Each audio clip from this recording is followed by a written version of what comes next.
They made this episode for you, though. Listen, they know their audience. I'm not the only one, clearly, right? I can't be. You know what people were like, though? They said you should play this at the end.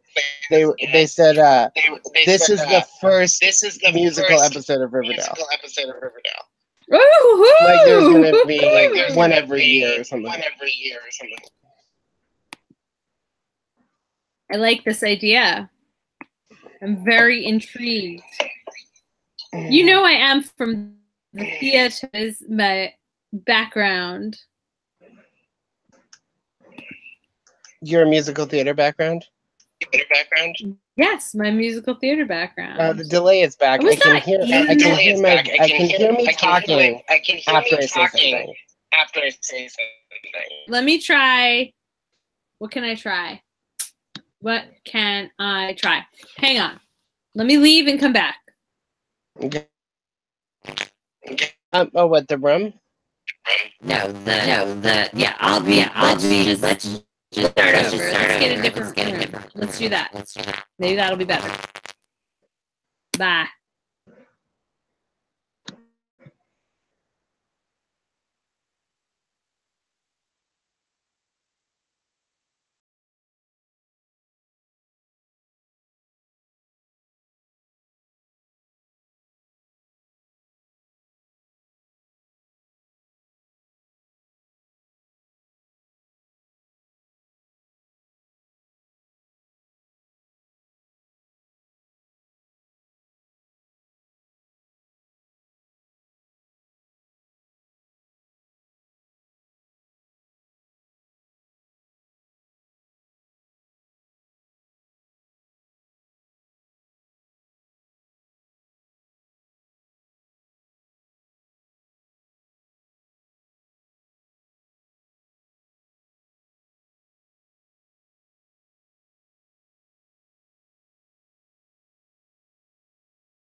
Hi.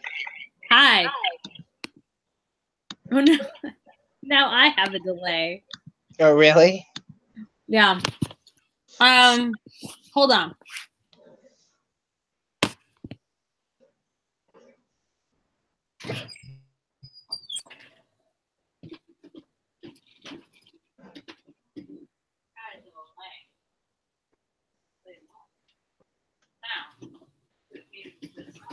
I don't know. Do you still have a delay? No, I don't. Oh, well, now I don't. Hold on. Let's try a headphone. Do you know headphones always fuck me up, too? Can you hear me? Yep. I can hear you. I can hear you, too. Nobody has any delays. Okay, perfect. We've solved all of our problems in life. No, it's the internet, man. It's either the internet on your end or the internet on mine, and it might be mine, for all I know. The internet's full of bullshit. I'm closing out everything else. Because I don't know. Maybe something else is causing the problem, you know? You don't close everything out when you talk to me? Yeah, that's probably the problem, Rose. Oh, so I'm also, just to let you know, I'm going to book the Algonquin place probably sometime soon. Yay! So hold on, let me look at a calendar while I talk to you. For July 9th, and then we'll probably get there like at night so we could have like dinner or something. And then we're going to leave on Thursday the 12th. So you guys are going to be there during that time, right? Mm-hmm. Okay. Most definitely. You know what might be causing a delay? What? Me throwing a popsicle onto my fucking keyboard right now. I don't think that's it, though. It could be a part of it. I have to wipe it up. Okay. Jan! Jan, get the wipes! Oh my God. CW, you gotta go on silent, buddy. The CW is trying to like jam out. All right, I'm ready. I'm ready whenever you are. Okay. I'm playing it. Or should we sing? Should it be like, I'm playing it? Sing. We have to do this musically. Hold on. I can't sing though. You can't sing? I can't sing. Would you ever do a musical episode of your life? If there was going to be a musical episode of Ryan, what would the musical be? So David sings all the time and like is like doing vocal exercises for like vocal training. So I really do feel like my life is musical. That's right. Your boyfriend is a musician.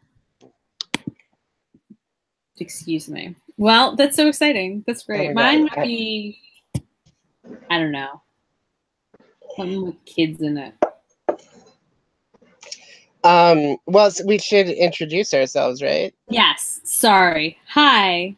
Wait, what do we do? Well, so you always say, Hi, Ryan. Yeah, so let's try this once again from the top. Rose, you're not off book, okay? Hi. That's right, listen. That's why you should take your shirt off and study your script while you're doing half-naked push-ups, okay? Like, it's not just for Archie. Learn things. That is the best way to learn things. Hi, Ryan. Hi, Rose. I am so happy to be with here. I'm so happy to be here with you tonight to talk about Riverdale. What the hell? It's called A Night to Remember. It's chapter. Are we in the 30s? 31, yeah. A Night to Remember. And indeed, it is a night to remember. So much excitement. So many people. Some whom we haven't seen in a long time, and of course, one we will never see again. Oh! Unfortunately, that's a sad one. But it's a musical episode, so I'm really excited to be here with you talking about the musical episode of Riverdale. And as you said, it may not be the only musical episode. They said so. There's been some press saying that this is the first musical episode, like that they will eventually do another one. And I think the idea is that they'll probably, I would say, do. Because we're in season 2 now, I would say they're not graduating high school at any point soon. They're doing a season 3, so I'm sure we'll have another musical in the high school. It's also like the show kind of has music already because we've had Archie singing before, and I think Veronica's been in the Pussycats. I feel have we ever seen Betty sing? I know we saw her dance. But well, no, yeah, that was her only. She's done performances, but she has not sung anything. I have so much to say about this one. First of all, have you ever, on like the first day of auditions, because I have been in some plays. I assume you have as well. Oh, yes, of course. I'm saying assume. Audience members, I know Rose has been in plays, and Rose has a musical theater background, which will be integral to our conversation about this. But have you ever, on the first day of rehearsals, ran in and done a synchronized dance with chairs with your fellow castmates? On the first day of rehearsal? Yeah. No, not on the first day. This was clearly the first day of rehearsals. They came in. Like, they knew they were cast, but I'm pretty sure this is the first time they're all sitting down. Like, they didn't... there's this weird thing where in the behind the scenes stuff, it is also musical numbers, but it's not actually part of the musical they're doing. And they do this a couple times. I wanted to talk about it. I wanted to talk about that. So there's... First of all, they're doing Carrie the Musical. That is the musical they were doing. We knew this from the last episode, which was a couple weeks ago. They did set that up. So we're just jumping right into their rehearsals. And Ryan is right. It starts with a number that is part of their lives, but not part of the show. And then sometimes they do numbers that are part of the show, or sometimes they go from one to the other. And they did that. I mean, I don't know what the point of it is. It's just fun. Like they did that in Glee all the time, and then they do that in that new Rise. Like, where is the music coming from? Is it within their lives or within the performance that they're doing? And sometimes that can have meaning. What was that other show? Smash. Smash. Yeah, exactly.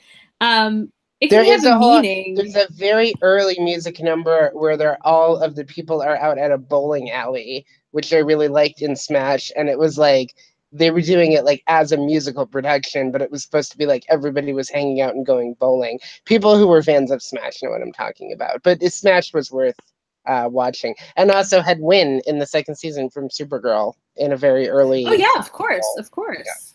Yeah. So. Okay, so there's a few things. When the music is part of their lives, it can reveal things about their inner life, right? Like, it's not just them being in a performance, it's their feelings perhaps coming through the music. That can happen. But then there's also another layer in this episode of Riverdale to make it even more complicated as to like what the framing of the information you're getting in is that Jughead is making a documentary about them being in the musical.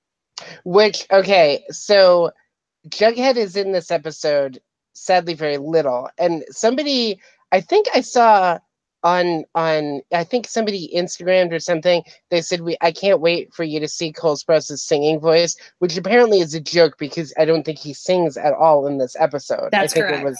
It was like a joke. But there's a couple of very subtle things I'd like to hint. The first one was with Jughead, where when Kevin asks him to be the videographer, he responds very oddly. He looks at him like he's about to say no, and then he goes, "I'm in." But he doesn't seem very enthusiastic at all. It's the weirdest reaction to the question. I don't know. It made me want more of Jughead in this one, and then we didn't get it. So... Well, it's apparently Cole Sprouse can't sing for shit, so that maybe we were spared. I don't know. But you know who can sing and who thinks that people have been perhaps saying that she couldn't sing, but she can sing? Do you know who I'm talking about? Cheryl Blossom. Yeah, Cheryl Blossom can do everything. Cheryl Blossom can do it and look good doing it too. So she lays that rumor to rest. She can handle the titular role of Carrie. And she stands up and she does this number like straight out the gate at rehearsal. And everybody's like, you absolutely don't need to do this. It's fine. But she still does it anyway. And Tony is right there just like clapping and loving it. Standing and ovation. Supporting her woman.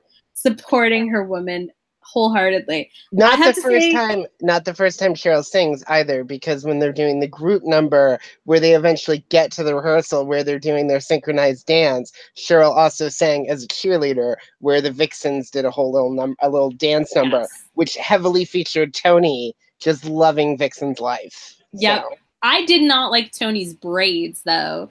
That is not, I don't feel her best look, but you know, who am I to say? I did hear rumors on Reddit that there was a Cheryl and Tony number that was cut. And I feel that that is homophobia in action. Why did we not get this number? They had some moments in this. This one was tough because while also trying to be a fun musical episode, it also tried to advance several plot points. And also, I guess we could have had one more number between Cheryl and Tony if we didn't spend what I would say is a large part of the background plot point on Alice Cooper, which 100% did not mind. But 100% was it necessary? Question mark. No. I'm gonna say no. No, and this is the second time Alice Cooper has decided that she needs to participate in a high school like event or extracurricular activity. Like, why does she keep What is she missing in her life that she needs to participate in high school extracurriculars regularly? Did any adults regularly participate in high school extracurricular activities in your experience? Well, there was this really fancy man who like gave a lot of money to the wrestling team, and then he listen, but then Rose, you don't even know the whole story because he tried to break me and my dad up, and he got like really possessive of me, and he showed me what it was to be a man. You any kind of expensive gifts or I mean, pacts? Were blood pacts made? First of all, that's not so weird, okay? Like, and then second, it's like it was just a car. Like, it's no big deal. Just a small token of his appreciation for how you look in that singlet. I know, right? Nip slip. Listen. So, yes, go. Before you continue, I would also just like to say that very early in the episode, after our first commercial break, Kevin gets a note from the Riddler. Oh, no, I'm sorry, the Black Hood. But the Black Hood apparently now sends letters like the Riddler. Well, listen, he used to use the phone, but that didn't go well for him. And he's like, how am I going to get in touch? Very soon, he's going to start instant messaging everybody. He's going to tweet at them. He's going to send them telegrams. He's going to get a paper cup and a string. Suddenly a little paper cup and string will drop down from the ceiling, and then they'll pick it up and it'll be like, this is the Black Hood. There is... Okay, so let's talk about a very early problem I have with Go ahead. The musical, which is we see them rehearsing, but it's like at full Broadway caliber every time we cut to them working on the show. It is, nobody is dancing wrong. Everybody is always in full costume. Even when Cheryl like goes to sing, she inexplicably is in her dress that she would be singing during the number. They did that on Glee all the time. That's the magic of singing. It brings you out of your world into a new one. There's a reason why we don't podcast. We did not continue with our Glee podcast, and that was because it was too hard because of the irreality of it. You can't even speak of it. It doesn't make any sense. Have you ever seen, speaking of high school plays and their ridiculousness and how they are usually portrayed as like somehow seamless and amazing, have you ever seen the movie Hamlet 2? No. Oh, it's very funny. And it's about this like alcoholic guy who ends up going back to his school, and he becomes the drama teacher, and they end up doing a production called Hamlet 2. And it's fucking hilarious. And it's got a great cast with like Steve Coogan and Catherine Keener and David Arquette and Elizabeth Shue and like a million amazing people. And I highly recommend it. It's really funny. And it's kind of like how crazy and ridiculous they can be. It is not this amazing sort of Broadway, amazingly costumed, perfectly choreographed number, but they all look terrific in 70s clothes, I have to say. I really like everybody in their bell bottoms and tight shirts and high-waisted jeans. You mean the Riverdale kids? Yes. I do like Archie's Tommy hair. How he has like, he suddenly has bangs. Like they put it down in front of his face, and his hair is still very styled. But I remember from high school and college productions how people were not in full costume during rehearsal. You are acting like they're going to represent this in a realistic way, Ryan. I don't know why now, of all times, you're like, well, they're not doing an accurate representation of high school theatricals. What I want is to like point these things out so that you can just become enraged by them, so that our listeners can hear the musical defense that is your life. What I'm saying is that when you perform in a musical, you become somebody else. You transcend your reality, and you move into a liminal space of imagination and possibility. And you are no longer just a high school student. You are in the 70s. You are in shtetl, in Fiddler on the Roof. You are in small town America, in The Music Man. You become more than you currently are. That's what they're trying to say. That's what musicals are always trying to say, and shows about musicals. I don't know what the point of it is, like, relating to this plot. I think they were just having fun, but it could have related to something. It can make a bigger point, but they didn't. I think it's hilarious that, right, arguably we have 6 of the kids who are embroiled in what I felt was portrayed as very competitive school student body president election, and 5 of them are all in this musical. The other problem is that Josie, who arguably is almost like a professional level musician, is in this episode the least. Yeah, there's a lot of Ethel mugs and how Ethel was robbed. Why wasn't Josie Carey? That just is my question. Maybe she's not a good actress. Maybe they went with an actress who was a good singer rather than a good singer who was a bad actress. But I don't know. Maybe Josie isn't a bad actress. Maybe Ethel is not a bad actress either. I don't know. But I'm just, casting decisions are what they are. Sometimes you have to put somebody in a role to fill the seats. You don't think the town is going to show up to see Cheryl Blossom as a telekinetic murderer? Like, I would go to that. Like, even if I didn't like to go to musicals, I'd be like, ooh, I want to see this shit. I think it's about the star power that Cheryl Blossom has, regardless of Josie. Listen, the minute Josie sings at any event, it is the social event of the season. That's all I'm saying. No, you're right. You're right.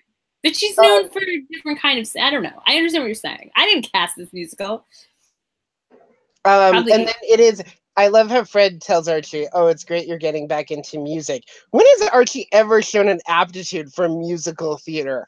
In this one, period. That's it. Oh, but he means he was doing, all his weird little Hiram Lodge cigar fondling, and now he's back at school doing musical things. That's more what his dad would like to see.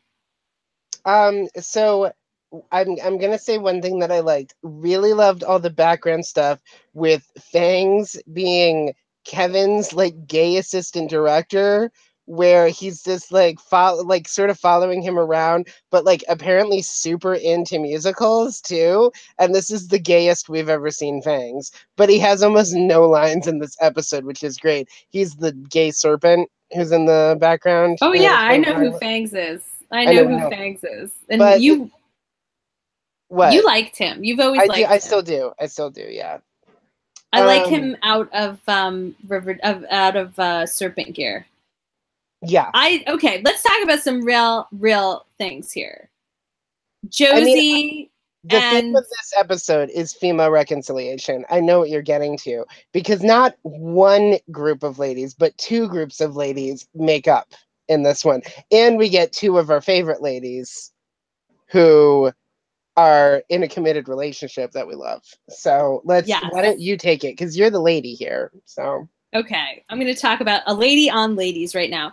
So Cheryl and Josie have a number together, and they're supposed to be Josie's supposed to be supporting Cheryl in this number. First of all, Josie is skinny as shit in these leather pants. These girls look great. Anyway, but they're not able to connect in the scene. It's very difficult. And Josie is clearly mad at Cheryl, and there's a distance.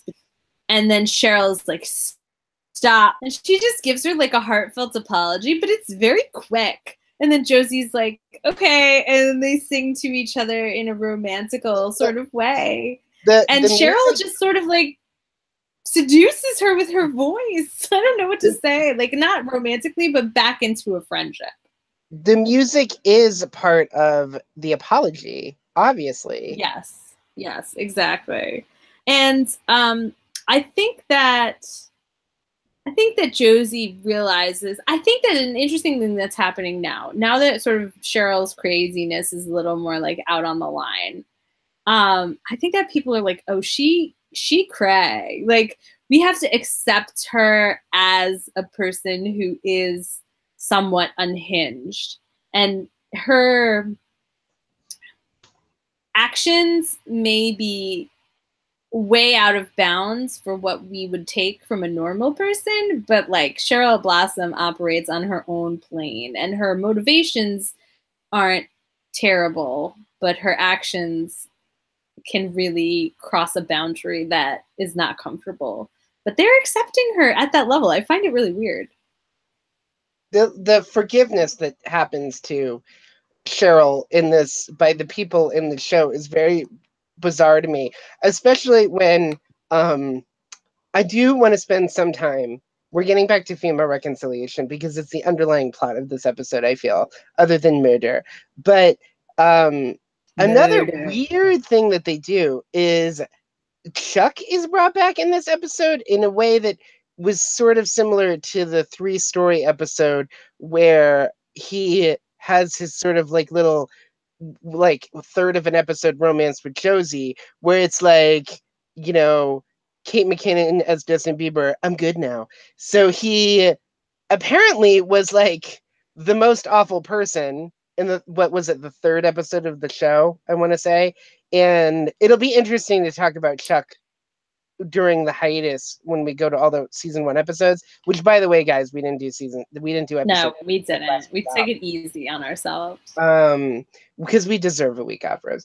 But to me, it's like, I didn't know that everybody was actively not talking to Chuck, or he was in the wrestler episode as like the antagonist again, right, against Archie, but I don't know. It's they're like talking about how he was a pariah, and like, what do you think about Chuck? Like, I don't know what I think about it, I guess, which is why I'm kind of floundering here. Like, I don't know if I want him in the show more. I don't know if there's going to be some reveal that he's like lying or still bad. I don't know. Yeah, I don't love the idea of Chuck being like just bad. I would love for Chuck to like acquire more depth if he's gonna hang around, but I don't particularly like him as a character. Like, he doesn't appeal to me. I don't know if it's the actor or if it's that he's been portrayed in this very uneven way so far. I think it's the latter. I like all the casting decisions in here. I would argue that everybody's great. He does throw himself into the musical where he plays like Archie. We didn't even say what they're playing, but I mean, everybody's seen it. But like Veronica basically plays the rich, spoiled bad girl, right, in the show, yeah, like her boyfriend. So he's sort of playing the bad guy too, but he throws himself into it, and it's funny how they like Veronica gives him this apology at the end about not really talking to him or interacting with him or continuing to let him be a pariah. But other than just like being in the musical, he really doesn't do anything. We don't see him go out of his way to, I don't know, try to be forgiven to anybody or right, apologize or like make any amends like we see with some of the other people. I would think it's interesting if they bring it back to him and Josie trying to sort of start something. I would assume that's where they're going to go. I kind of thought that was what was going to happen when he showed up here, but that wasn't really the point of his presence. There was, I would say, the odd thing about this is that there was no point to Chuck's presence. It didn't really make sense to have him in this. They needed another boy in the show, and it couldn't be Jughead. And Chuck, they'll probably resurrect for a Josie plot at some point. So they're like, hey, remember Chuck? Well, you know what I'm thinking is that they're also bringing back some of the characters who maybe aren't in the main cast to be victims in future episodes. And I'm wondering if Chuck is going to die. Because I guess I do like him somewhat. You're right. It's not the actor. It's that he's like all over the place. Yeah, it's that we don't know if he's supposed to be good or bad. But I guess I'd like to see more of him. I wish it wasn't so sporadic and it wasn't so spread out. It's not even like he's in 3 episodes in a row. He like is so spread out that you're like, oh, I remember him when he shows up. And then he never does enough to really make an impact. They the funny thing is that the show has done more, I would argue, this year with having Chuck in it than it has with Reggie. And it's, again, they don't know, they introduce these characters, they have them kind of flittering on the background, and then they just don't know what to do with them. And Josie has always been the best example of that. Well, I think that they have a lot of characters, and they just don't get around to everybody every time. But they also have a lot of plot, and so they're trying to, like, I don't know, they don't find that balance all the time. Sometimes they do, sometimes they don't. And then they went on that hiatus, so it was kind of awkward because it was like you go in fits and starts. I would prefer if they didn't take these like mid-season breaks on this particular show. Sometimes I don't care. Sometimes it's fine. Like Brooklyn Nine-Nine, okay, whatever. You want a mid-season break? I'll see you when I see it. I love the show. It'll be amazing then. It'll be amazing now. It's not like a momentum that needs to be kept up. But this one, sometimes the momentum and the direction gets a little muddled. I do like that they resolved Betty and Veronica's friendship. It was, in a weird way, I kind of had forgotten that they were not getting along after the election. Well, that's what I mean. Stuff. It was like it was several weeks since we saw the last episode. So it's yes, but Betty reminds us, and she says all the same stuff she's been saying about Veronica. She always likes to harp when she's mad at Veronica. Her little tune is always, "You're a spoiled rich girl. You're a daddy's girl. You have money. You're a bitch." And it's like, I don't know if I were Veronica, if I would like keep on being best friends with somebody who, like, anytime they had a problem with me, was like, "You're a spoiled rich bitch." Like, she goes to that well too often for my taste. Like, I would not be her friend if that's how she always came at me when she was pissed. It's true, but like a weird thing that we never delve into is that I would argue that like Cheryl is in this very overt way portraying elements of some kind of mental illness. Oh, she's definitely unbalanced. We haven't even talked about the Bloody Candelabra. I can't wait. I want to see it again while I'm talking about it. But I would also argue that in this very subtle way, we're kind of delving into, and it wasn't even so subtle in the pilot.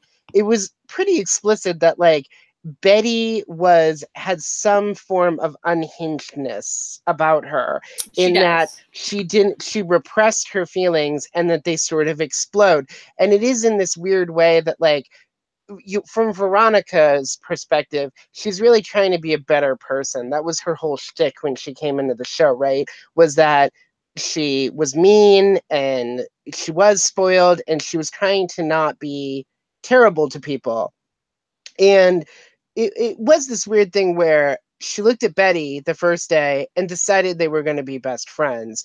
And Veronica has this, maybe this is also where it stems with her parents a little bit, but she has this extreme sense of loyalty to Betty that I don't know if we can say that Betty doesn't share it, but it's that Betty clearly has resentful feelings towards Veronica that she lashes out at her when they're disagreeing or when they're fighting. And I think an added element of this that I would like to see that we don't go into is that there might be a part of Betty that's jealous because Veronica is with Archie. That the show we never really go back to, or at least we haven't since the kiss at the end of the Black Hood thing, is how Betty feels about Archie. And she's back with Jughead. I'm glad that the show is focusing on that. But especially in this one, Archie and her interact a little bit more, I would say, than they have in the past. And it in this weird way, I really do like the idea of Betty and Archie getting together in a way that I'm not as satisfied when he's with Veronica. It just, to me, it makes more sense. And I don't want Jughead to get hurt and I don't want Veronica to get hurt, but it was, I watched the pilot again recently and I just love that scene on the steps between them. And it was those two characters that made me really, I would say, get into this show. And so the idea of getting them, even just having them fight about the feelings, is interesting to me. It would make a more interesting show. I understand what you're saying. I think wait, what do I want to say? There's a few things I want to say. One, I love Betty singing to Veronica. I do too. And I love how Veronica pretends to hate it at first and then it's like so at the second line just has to smile. They dance. It's adorable. Number one, that was one thing I had to say. Another thing I had to say is that I want to transition to talk about Archie's car situation and how Hiram Lodge, okay, Archie's building sets with his dad, whatever. Hiram Lodge stops by the wood shop for the sole purpose of informing Fred Andrews that he, Hiram Lodge, bought Archie his first car. Hold on. Oh, this commercial wants to talk to me. But also, it was, he in advance hatched the plot with his wife. That's how Hiram rolls. He's like, what can I do to break up a father and son? You know? Well, and then when he's like, a boy never forgets his first car. It's like he's feeling like, oh, I fucked your son. How do you feel about that? It's so weird, man. It's so weird. So weird. Hiram Lodge, this is weird. I don't know if you realize it, but it's fucking weird. People don't do that with other people's like lives and children. Like you don't go, can you imagine like an adult buying a teenager a car and it's not like an adult that's their like it's just, that's not okay. You can't just buy kids cars and be like, oh, it's totally regular, don't worry about it. It's not. No, that is not regular. That is predatory behavior. That is fucked up and weird. And Archie hiding it from his dad only proves that it's fucked up and weird. And then his dad's like, I thought we were gonna buy a car at the junkyard. I have to admit, Fred Andrews, that's not like a great selling point. Like I was gonna buy you garbage car. That's not like a great I don't know, rebuttal, but no, it was though, because I like one of the things about the closeness of their relationship, right, was that they spent a lot of time in that summer where Archie got abs, and it's also like their relationship clearly has room to improve. I'll just say that. So the idea, I mean, I like that there's stuff with Archie and his dad in this one, because I feel like we haven't really gotten into it since the shooting almost, is that it's been very rare that they haven't been sort of on diametric opposites. And there's a problem with the whole plot of this. And it's that when Hermione's like, first of all, Hermione asked the question in a very bizarre way when they're like having brunch at the fucking estate that they live in, which the Pembroke, and she's like, so do you think like Fred really has a chance against me? Like they haven't had previous conversations about this. So whoever wrote this episode didn't get the Lodges down. I'll just say that. And then the whole thing is Veronica is like, oh, Archie's parking the car here because Fred doesn't know and doesn't want to hurt his dad's feelings. So, Hiram, sorry, I'm trying to remember everybody's name, which is sad. We always do this late, guys. So Hiram is like, oh, well, Fred is running on family values, and his family's not here. And they very like off the cuff mentioned Molly Ringwald left, that's strange that she just booked out of town. She seemed like she was going to hang around for a while. So I guess the guest star budget had problems. So there's that element of it. The whole scenes with them were weird. And then Hiram is like, well, we need to make sure that Archie continues not being at Fred's side. So then Hiram actively tries to make their relationship worse when it already isn't great. Hiram didn't need to do anything. I would argue it's because he's so in love with Archie. He sees that like, oh, now I can be Archie's daddy in more ways than one. Let me like go there and just like drop the bomb that I bought him this car in front of his dad. And what is more upsetting to me, I would say, is that Fred gets upset. Is that I feel like Fred is smart enough to know what Hiram is doing.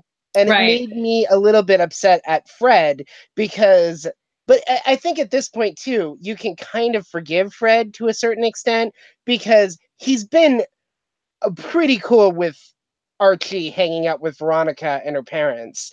And at this point, he's getting to the end of his tether. I guess you can make that argument. But he does sort of carry on like he's one of the other teenagers in the show. He's like, we're going to build a car together. And I'm going to get mad about this whole plan that I never told you about. Like, I don't know why you like that dad better than me. I'm your actual dad. And it's a lot like that. I guess that's my Fred Andrews voice now. It's, I'm running for mayor.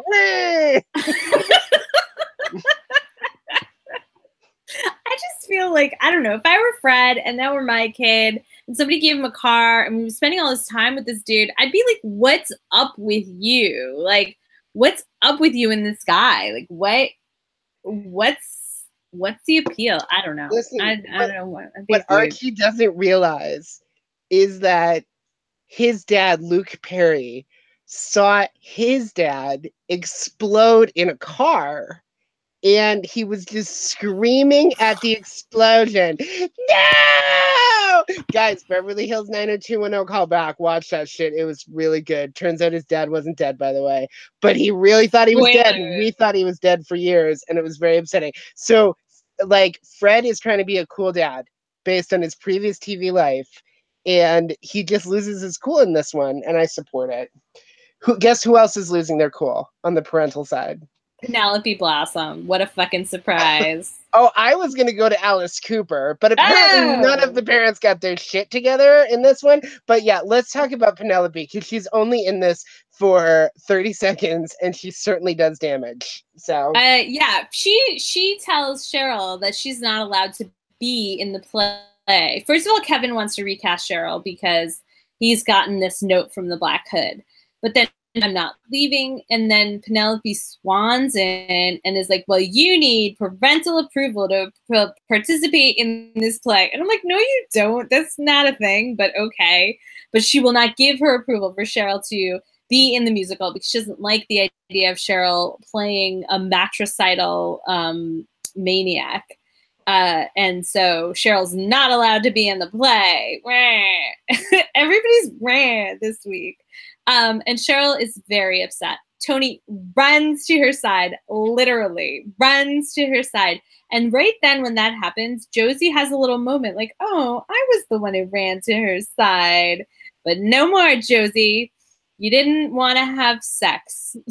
So you're not her best friend anymore. No, that's not how it is. It's just that she has a girlfriend now. And you're still a good friend to her, Josie, but you have a different role in her life. Anyway, Tony comforts her by saying you should continue on being a fucking maniac. Like, and that's what I find fascinating about this relationship of Cheryl and Tony. It's like you kind of think, oh, Tony might temper this or Tony may make her less crazy. But actually, no, Tony is there for the craziness. And she's like, oh, you have to show your mother who's boss and you should continue on with this like high level intensity of acting like a murderous matricidal individual. And Cheryl's like, no, I'm not the same person who burned down my house and cut off her oxygen.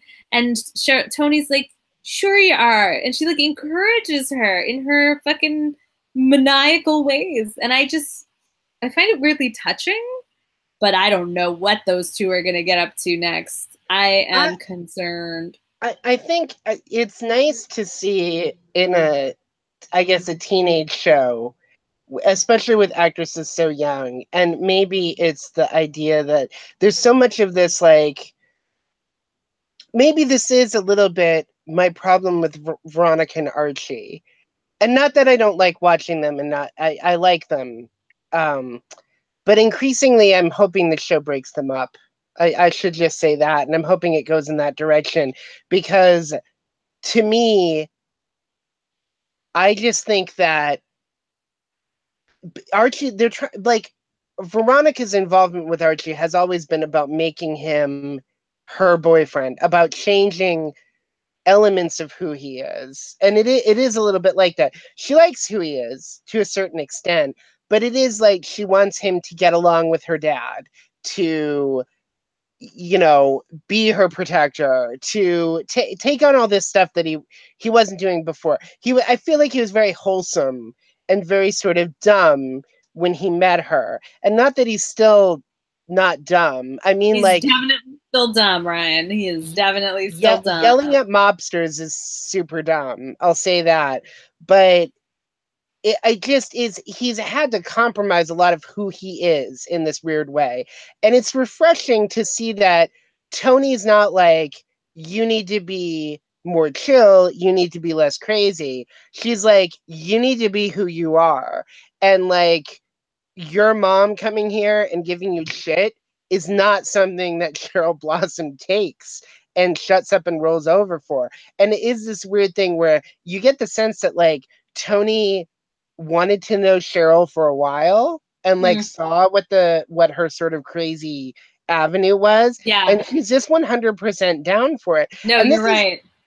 I do think it's part of why Cheryl can get a slumber party with all the girls at her house. I think in this weird way is that Cheryl has always been, and it's nice that in a musical episode directly following an escape from a conversion facility is that like Cheryl wants to be the star and she's doing it in a way to prove something to everybody. But yes, he's also not completely recovered from this experience. And that's sort of what Tony kind of gets at her. She's like, listen, like, you live life on your terms. And Cheryl does that.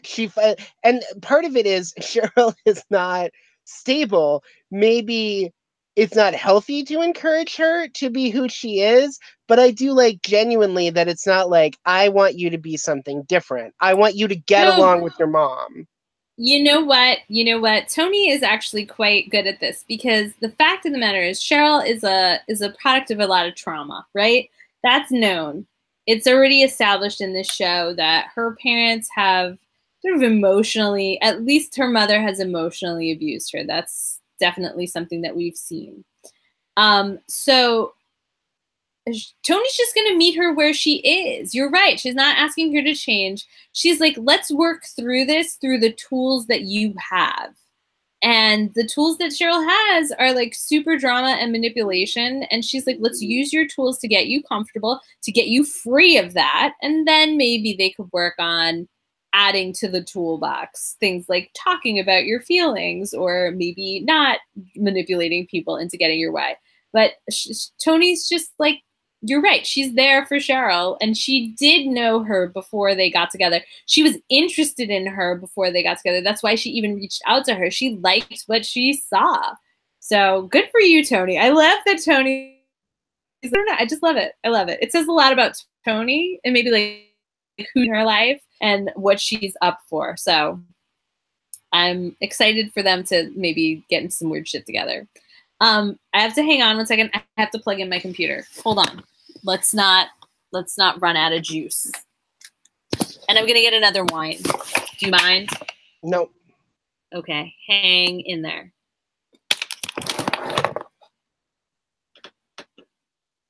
Is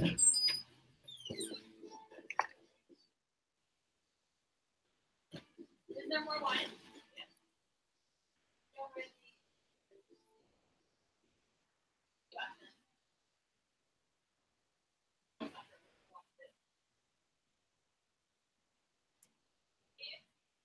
Oh, hey guys, it's Fred Andrews. Oh, I'm really sad, but one thing you should do is vote for me for mayor, Riverdale 2018. The Penelope and, oh, I already got the wrong name.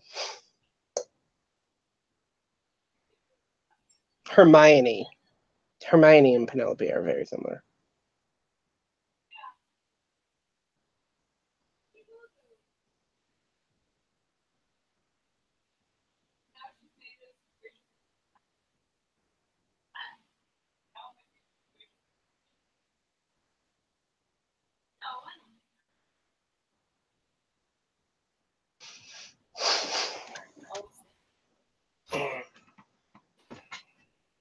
Hi, Ryan. Hey, I'm just grabbing my phone.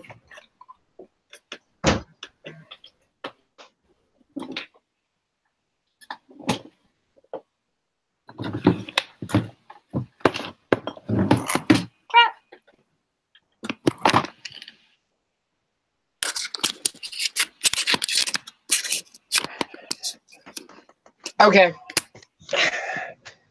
Did you get everything you needed to get? What's going on?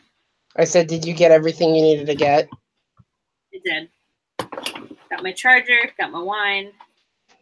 I'm ready.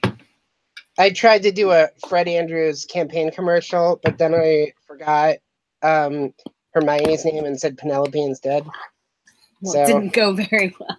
It went a little bit. You could probably use it for the commercial break, but I did the new Fred Andrews voice.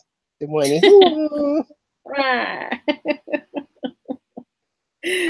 Oh, you were talking about reconciliations before. There's another reconciliation, attempted reconciliation with what's his face? What the Hal Cooper trying to get back in the good graces of Alice Cooper. He brings some very nice flowers. Do you care about this reconciliation? Well, I want to talk about Alice, but I was not excited about Hal coming back into the picture. I'll say that. I don't know how you felt about it. But Betty just stands there while her parents are like having this moment, and then her mother's like, leave. Betty clearly engineered it. She was the one who got Hal there. Well, I guess she wants her daddy back. I don't know, man. I still think Hal is the fucking Black Hood. I do too. You know he didn't want to see Cheryl up on that stage. No, I don't know. Do you think that was really the Black Hood who sent that note? Yeah, I do. The Black Hood stakes are on point. That note was very well made. It was like the glue wasn't even clumpy or anything. Do you think they used Mod Podge? I think he used Mod Podge. Crafters everywhere know. He definitely threw away his shit in Ethel's trash, so... Maybe, well, Ethel was trying to get that role. I don't know, but Ethel's not the Black Hood. I really think Hal Cooper is the true shot Fred Andrews Black Hood. That's my opinion, and I have always had that opinion. A lot of times my opinions turn out to be wrong. I don't know who else it would be. I mean, we're trying to get Hal back in the show now. It would be weird if it was one of the high school kids, except the high school stuff seems very personal. And then they do give, I mean, obviously, Jughead finds the stuff in Ethel's trash. And then, I mean, we're kind of getting into the end already, but clearly there's some sort of problem between Fang and her and Moose. Because he's fighting with Fang, Midge is fighting with Fang in the dressing room, and then Moose is mad about something. So, well, because Moose, you know, he is a bisexual man, and maybe he's, you know, spent some time with Fangs. But Fangs is into Kevin. Kevin's not having it. Kevin is too focused on his theatrical work. What do you think about Archie's jalopy? I mean, I understand that's the car he has in the comic books and all that, but like, if he went down to the junkyard, don't you think he would just get like a Honda Civic or something? Like, he got this like ancient ass car. Like, how is he gonna get any mileage out of that thing? Drive that at speed. Like, you can't go on the highway in that. Archie, that's crazy. That's crazy. I do like this scene when they're getting ready for opening night. It's one of the best. It's one of the best scenes in a good episode that has a lot of great scenes. It still stands out as one of the best scenes in the episode. As does, I mean, I'd like to talk about Alice a little bit more too, even though we'll go into the musical itself. But Alice, like, straight up goes into Pops and like hardcore flirts with FP, and then invites him to the play, and he seems like he does not want to deal with her, not one bit.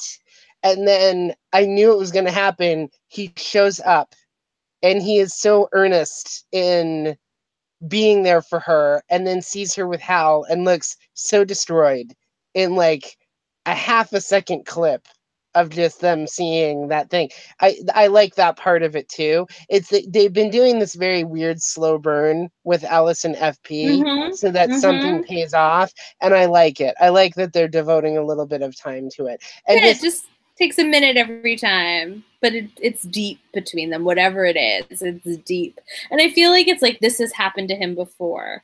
You know what I mean? Like she's rejected him before, clearly. And now it's happening all over again. All right. We need, obviously, to get back to Cheryl Blossom. When that girl holds a candelabra, you know she is at her best. With the candles lit, girl. They need to be on fire.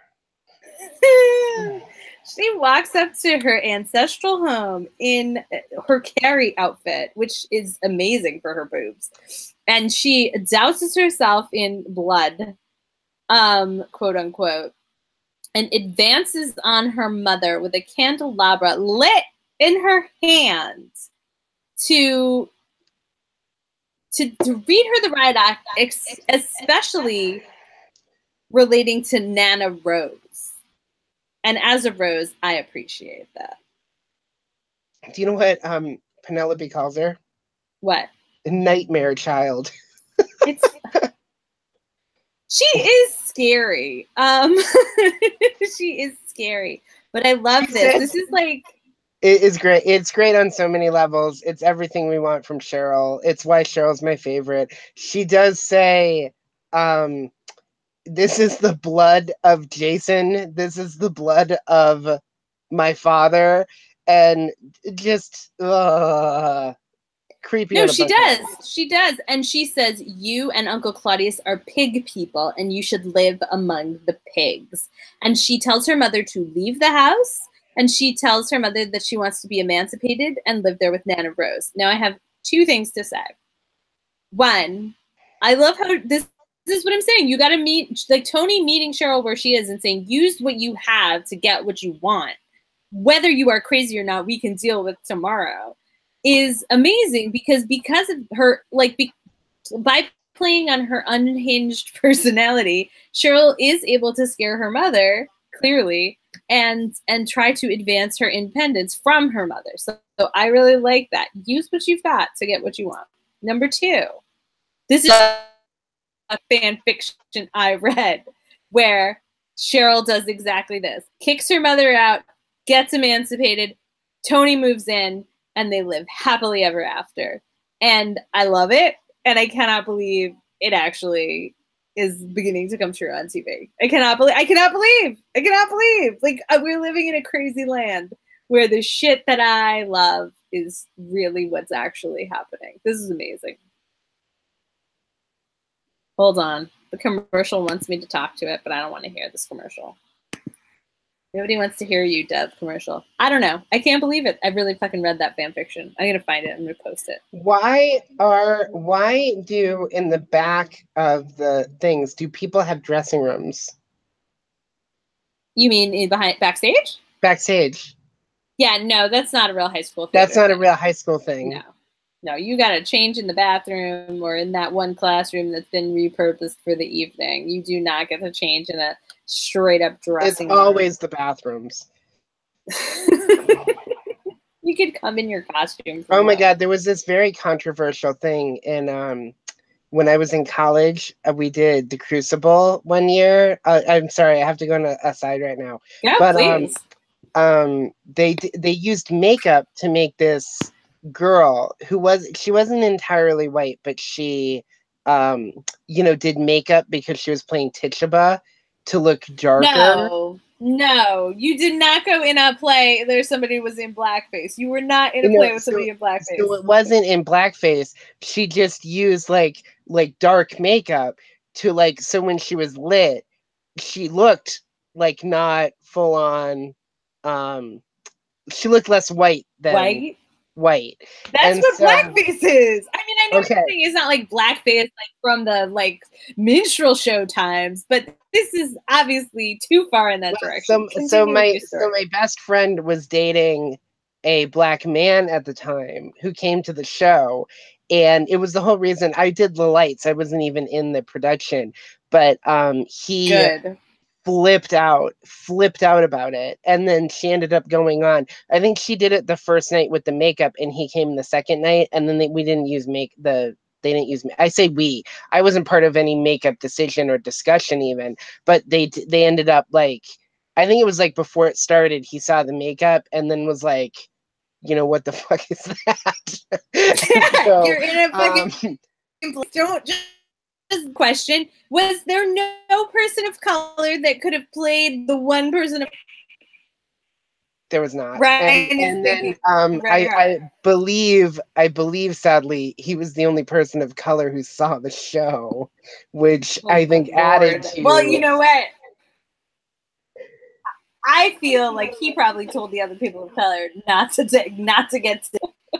Oh my god! Wow, where did you go? In New Hampshire? Was this in New Hampshire? Yeah, it was in New Hampshire. People of color, you have. I don't know what to say about New Hampshire. I have not spent too much. I've picked berries in New Hampshire.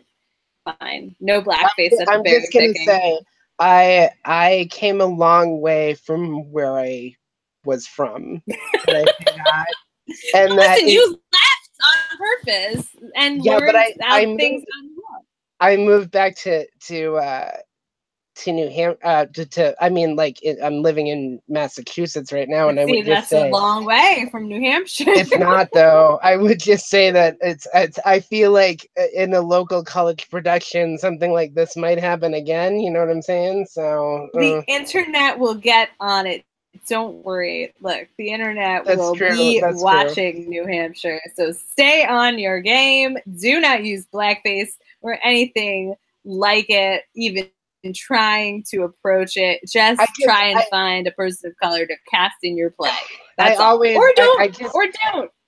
Katie Couric has that interview podcast, which actually I guess that'll be my recommendation this I love that podcast. Yeah, it is great. And she interviewed Brian Stevenson, and I would say that it did sort of make me think in a way that maybe I was already thinking, but like I do think that we need to articulate stuff like this, and that when that happened, I remember agreeing with the guy who had a problem with it, and then just like not really saying anything. Mm-hmm. And like part of me wishes that, I mean, I don't think I was probably in my very early 20s, and I think when it didn't involve me, I didn't really want to get involved, but I do wish I had said something. Yeah. Well, you could have said, yeah, that was probably not great. But it's, look, we all learn, we all grow. I remember things that happened when I was in college, people doing and saying things that I would never participate in now and that I'm totally ashamed about, not about blackface, but about like Halloween costumes that are definitely insensitive to ethnic groups. And, we've grown. It wasn't like Spike Lee bamboozled blackface. It was I understand. Dark makeup for the lighting was what they did. But I didn't think we were going to be talking about blackface tonight at all. But when you get into, I never told you that story though, and it's a good story though. It's definitely a very, very interesting tale from your past. I do think that like it's if I wonder if Chuck and Josie were not in this production, if something like that would have happened, given that it had been a different musical at Riverdale High. I'm concerned. Oh no. Riverdale does not. Riverdale has a lot of problems, but racial tensions are not one of them. They have a lot of other problems. They have economic tensions. They have, I don't know, this gang issue. Didn't they say the gang issue is like... Oh, I'm sorry, you're right. Basically loop all those people in as like, almost like native descendants of the native people. They did make it about race in a weird way. Well, I would say that's more about ethnicity. I don't know. I guess sorry. I don't know. I'm Hispanic. I'm confused about whether that's a race or an ethnicity. No, it's an ethnicity, not a race. Because the show never, like most things in the show, they never really do a deep dive, which is funny because we talked for years about Pretty Little Liars, which, if anything, was only surface. right? It was very little, didn't really go deep into issues. We really gave that show a lot more credibility than it deserved. Let's be real. And now it's like our standards are so high with Riverdale. It's like, God damn it. Why are you not telling us the exact causes of socioeconomic tension with the South Side? Now we know what to ask for. Listen. Okay, let's talk about this show, though, that really ends with a fucking bang, man. All right, the opening night, everybody's high. That's what someone was gonna die. Did you not think someone was gonna die? Because I had a feeling based on information I had received from the Reddit universe. Get off Reddit, Rose. Get off Reddit. I like Reddit. I like to give advice on Reddit. It's real fun. I like to also get chameleon advice on Reddit. There's some skillful chameleon husbandry people out there. But the thing that I was saying before, I love that number when they're backstage, which was amazing. It's lots of fun, lots of energy, real excited about the evening ahead. And then knowing what ends up happening, it takes on like a tragic tone. It's amazing. I love it. They really structured this very well. And let me also say, love Fred Andrews' set. Love the set, Fred. Turned out great. It did. It looked great. And the lighting in their play is also very good. Maybe there's a little Ryan up in the rafters there, in the lighting booth rather. But so they had hella nice lights for a high school production. Yes, by the way, they did. I mean, when Alice is like in that beam, that spotlight right on her, it's very well done. I mean, they did a good job. And they also did a good job of sort of like, in terms of the production of the actual show, they did a good job of lighting it like they're on the stage. Like, you know what I mean? Like, it's a good, like, you know what I mean? It looks like they're really on a stage, which indeed they are, but they show it in a way that makes sense. So it's the scene. So Alice is doing this whole number about Carrie, and then the set sort of like rises, and the audience starts flipping out, especially Cheryl. And what Cheryl says when she sees what's going on stage is, somebody help her. Somebody help her. Like, it just goes to show that Cheryl does not delight in random violence. Cheryl has been taught to use manipulation and threats to get what she wants, because that's what her family used against like her. But she doesn't enjoy people being hurt. She doesn't want to see people die right away. She's the first one who's upset. She's the first one who's like, what's going on? Why is this happening? Somebody help her. Somebody help her. She like flips the fuck out. And what she means is that Ethel is fucking on stage murdered. Oh, Midge. I mean, Midge is on stage murdered. Like stabbed multiple times, stabbed to with scissors. I believe there's scissors in her too. It's so fucking crazy. When did it happen? Who did it? When did it happen? Who was it? How did it happen?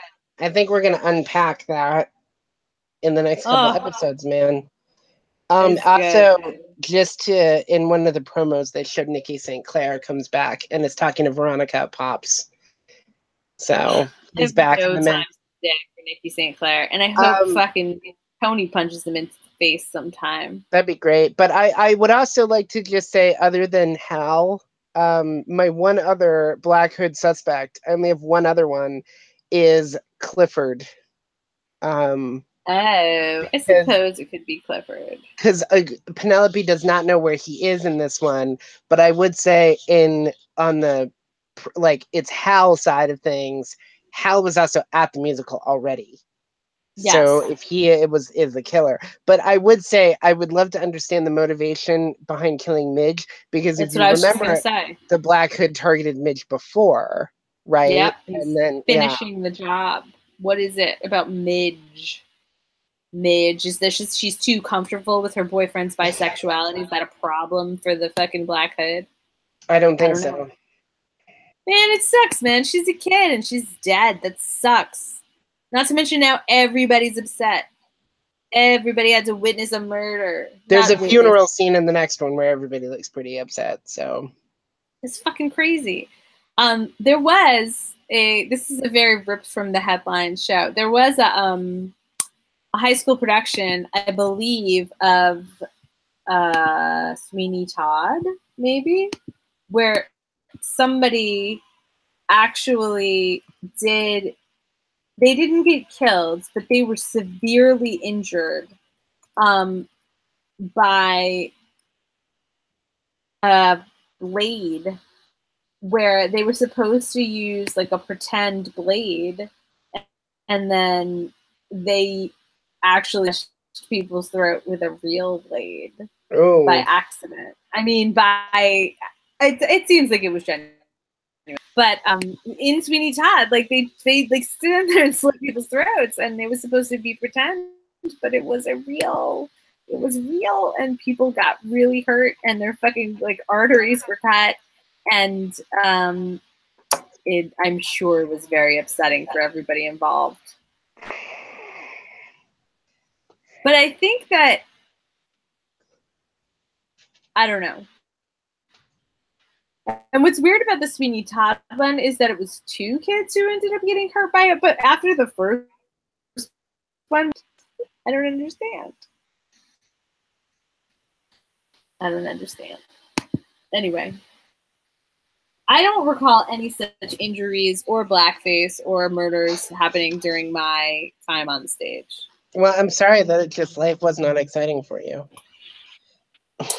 No, really the most interesting thing that happened was that we were in a Midsummer Night's Dream, and I was Titania, so I was slumbering on the stage, having been, put under a spell by what's his face, Puck.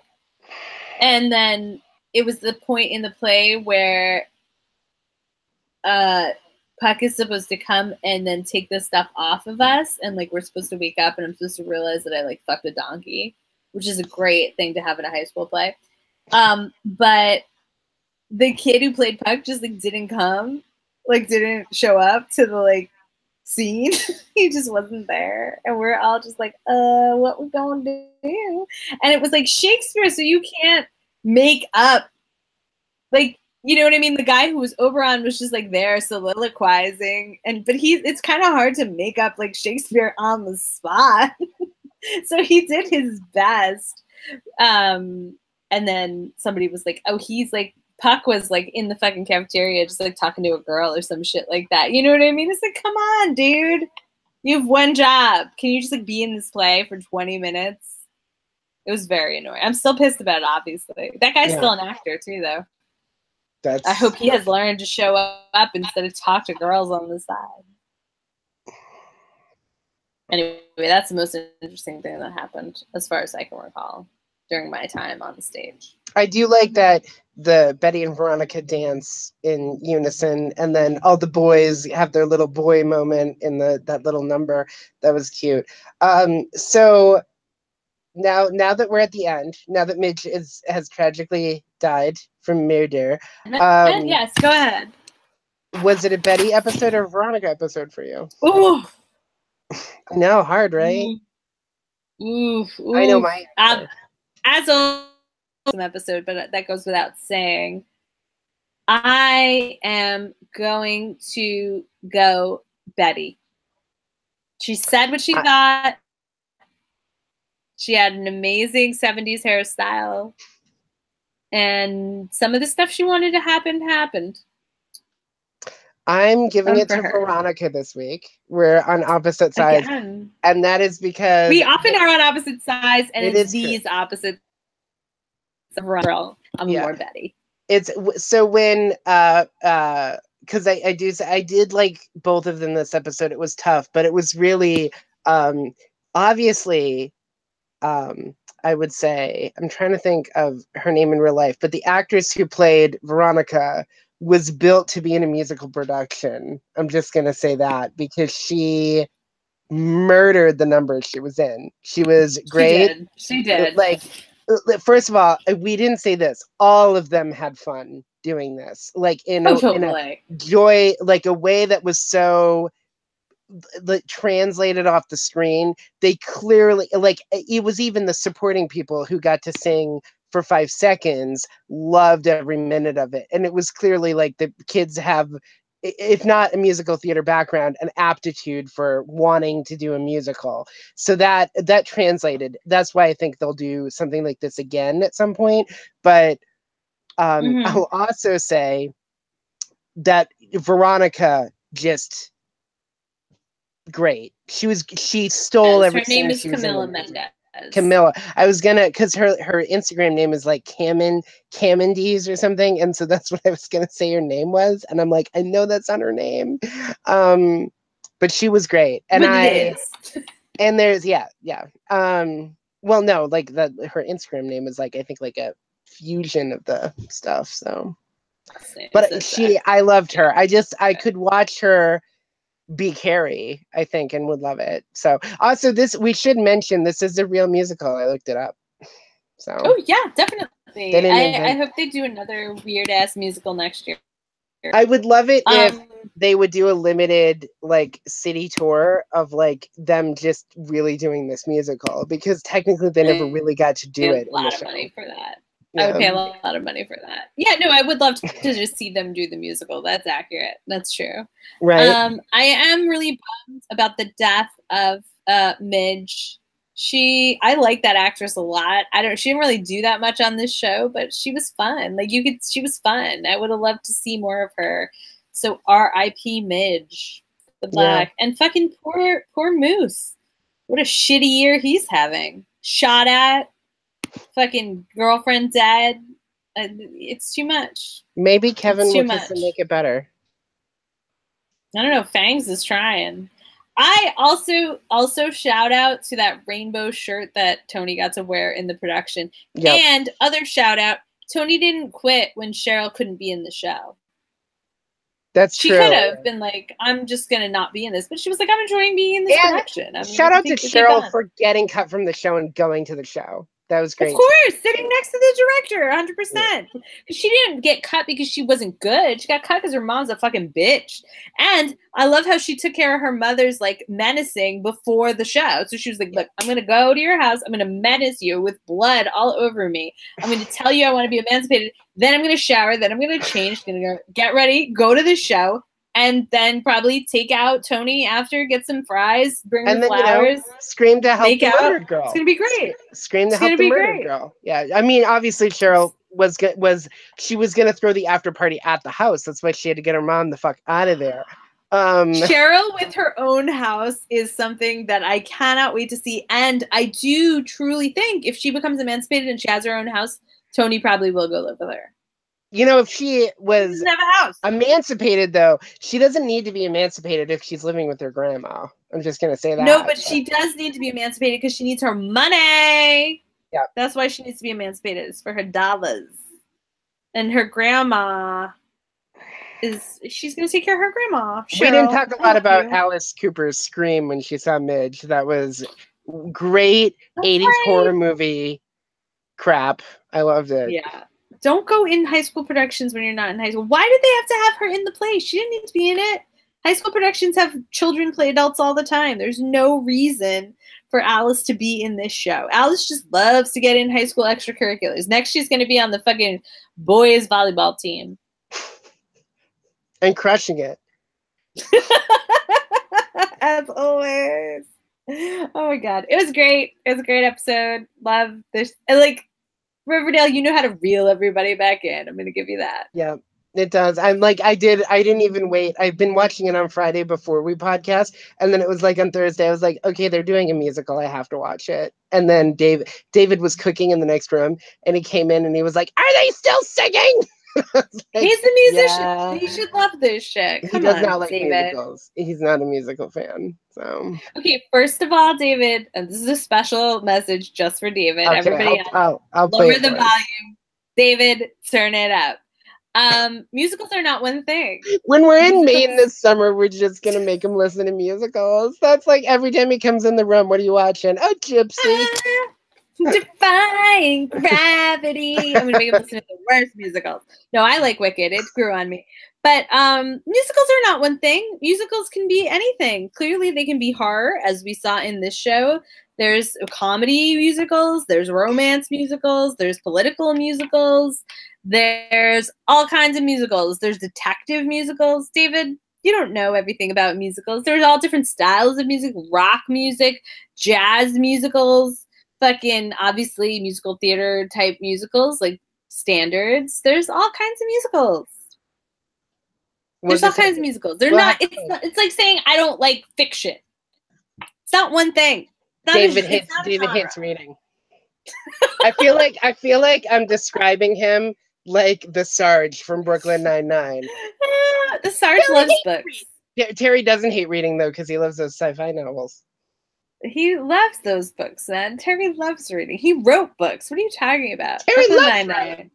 Brooklyn Nine-Nine's still fucking amazing. Love it. Oh, Terry Crews is in the new Deadpool movie I found out recently too. I'm like more excited to see it now because Terry Crews is in it. And I kind of want him to be the Sarge for Brooklyn Nine-Nine. I don't want him to be anybody else. Everybody from Brooklyn Nine-Nine can never be anything else again. Sorry, guys. You're amazing. Except for Stephanie Beatrice, who can be anything she wants.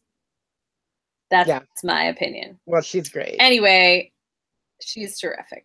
Is there anything else to say about this episode of Riverdale?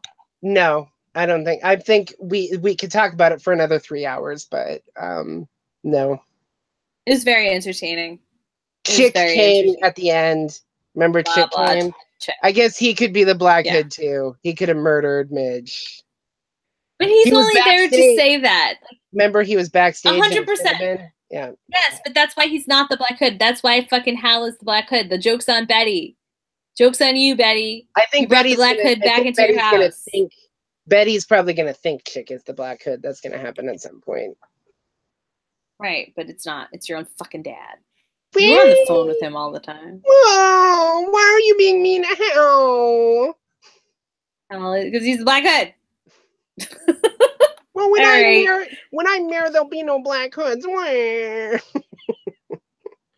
I like doing Fred Andrews. Do you have any recommendations? I recommend the Katie Couric interview podcast. Please listen to it. It's great. It is. What is it called? I think it's just, if you search iTunes Katie Couric, it's like the first thing that comes up because it's like her thing. But I listened to the woman who was the head of Planned Parenthood. She had on. Her name is Cecile Richards, and then of course.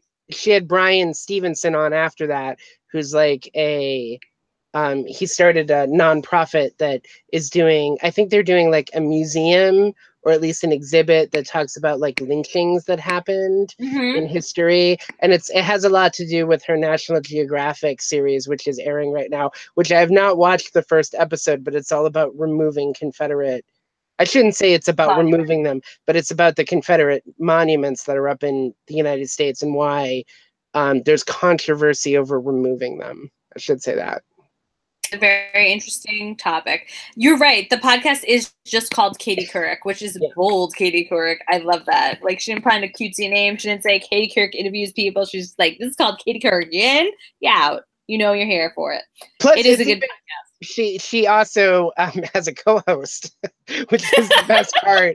So, but I will say I'm excited about seeing. I didn't even realize that. I want to see Amy Schumer's new movie, and she interviewed Amy Schumer, and their interview was funny as it is with anything that Amy Schumer's in. But it was also like a much more serious side of Katie Couric of the show with having Amy Schumer on. I think people are on like kind of their best behavior with her and they tend to answer questions better. But there was there was at some awards show, like the Academy Awards or the Emmys or something, and Katie Couric left her phone unlocked, like on the table. Oh yeah, I remember that. Yeah, and it's part of Amy Schumer's show. She texted Katie Couric's husband, "I want to do anal tonight," and then this is just for people who listen to the podcast, but Katie Couric says what her husband wrote back, which Amy Schumer did not know before they taped the show. So her reaction to that is pretty funny in it. That is very funny. What do I have to? You did recommend something. You recommended a movie. Hamlet 2. I'm gonna recommend a couple of theatrical things that I would love people to look into. Yes, Number one, I recommend, these are not musicals. Hamlet 2 is a fucking hilarious movie. I highly recommend this movie. If you like things like Brooklyn Nine-Nine, if you like Parks and Rec, if you like Arrested Development, you should watch Hamlet. And if you like this musical episode of Riverdale, Hamlet 2 is fucking, it's like uneven in times, but there's nothing else like Hamlet 2. Number 2, other theatrical thing that I think you should watch is a show called Slings and Arrows. It is a great fucking show. It's Canadian. It is a television series that had, I think, like 3 seasons. And it's about a theatrical, like a theater company, where one of the main guys in the theater company dies. And then another guy is supposed to like return to the festival to become the artistic director because of the death of this guy. And then the dead guy like haunts him while he's trying to produce this festival. And they're also trying to do Hamlet. So it's just a really good show about theater, and it's very kind of accurate about being in the world of actually working to produce theater, like in a professional way, but not in a like fancy way, but in like a down and dirty, like what is the work? What is the actual like experience of being part of a theater company? What is the like administrative part of it? And it's very interesting because what's her face is in it. And she's not famous at the time. What the fuck is her face that I'm thinking of? Somebody from Riverdale? No, not somebody from Riverdale. Somebody who then... Rachel McAdams. McAdams is in it. Her. And she's like a real young person in this who's like very starstruck by the people around her.